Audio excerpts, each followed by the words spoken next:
নামেই ঘরে ঘরে কানেকশন, জল পৌঁছয় না এক ফোঁটাও।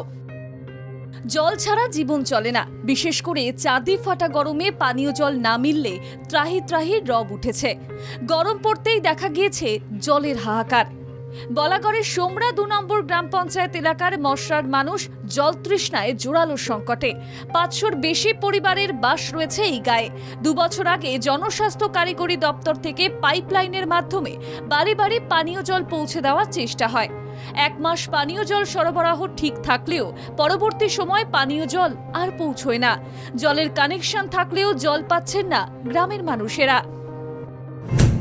মানুষের জল যন্ত্রণা দেখে পাশে দাঁড়ায় বাংলা জাগো। গ্রামবাসীদের জলকষ্টের কথা প্রশাসনের নজরে আনি। জলের কানেকশন থাকলেও কেন জল পৌঁছয় না প্রশ্ন তুলে ধরি। বাংলা জাগোর খবরের পরই পানীয় জল পৌঁছে দিতে তৎপর প্রশাসন। বাড়ির গৃহিণীরা বলছেন পানির জন্য পর্যাপ্ত জল নেই, রান্নাটুকুও হচ্ছে না।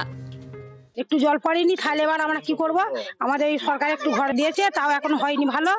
আধখানা হয়েছে, হয়ে আমরা কলটা খুঁড়তে খুঁড়তে সে পাইপটা শুধু যারা বসে তারা নিয়ে চলে যায়। আবার কল কি করবো, এই কলটা যদি ভেঙে যায়, এবার ট্যাপ কল তো আর নেই, এই কল আছে এইটা। বরং তারা কিছু পাইপ তুলে নিয়ে চলে গেছে এবং পাশে যে টিউবওয়েল আছে পঞ্চায়েতের, সেই টিউবওয়েলের জলও গন্ধ খাওয়া যায় না। এই পরিস্থিতিতে এলাকার মানুষ বিভৎস একটা দুর্ভোগে আছে এই গরমের মধ্যে।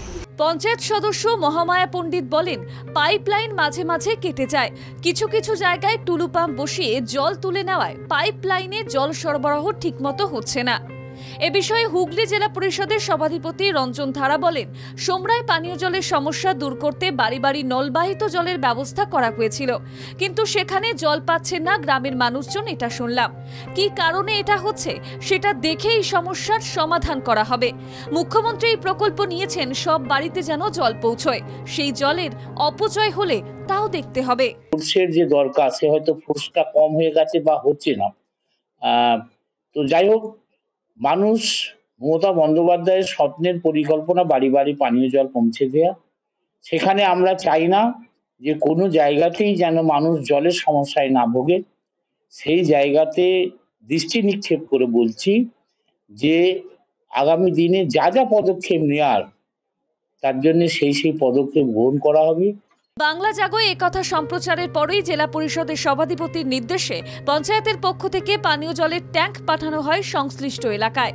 পাশাপাশি পিএইচই আধিকারিকদের নির্দেশ দেওয়া হয়েছে অবিলম্বে সার্ভে করে দেখতে কতগুলি পরিবার মোট পাইপলাইনের মাধ্যমে জল পাচ্ছে না তা দেখার জন্য। মানুষের স্বস্তির জন্য এভাবেই আগামী দিনে বাংলা জাগো মানুষের পাশে দাঁড়াতে চায়। রাকেশ চক্রবর্তীর রিপোর্ট, বাংলা জাগো।